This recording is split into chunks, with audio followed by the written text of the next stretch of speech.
نہیں ہے کوئی حمایتی اس کا ایسا جو کمزوری کی وجہ سے اس کی حمایت کرنے کے لیے کھڑا ہوا ہو.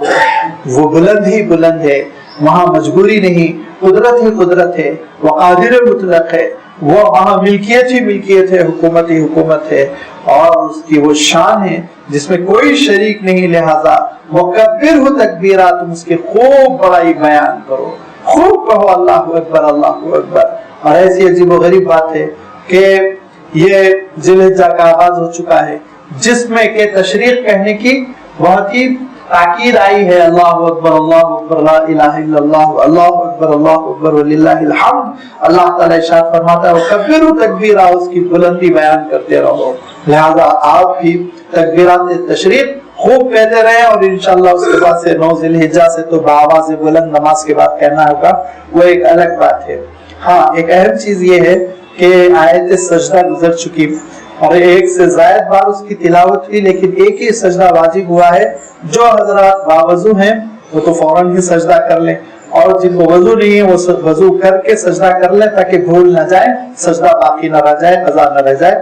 لہذا یہ اللہ تعالیٰ کا حکم پورا کریں، اور اللہ تعالیٰ ہم سب کو اپنے کلام پاک کے لیے ہمارے سینوں کو کھول دے. وآخر دعوانا ان الحمد للہ رب العالمین.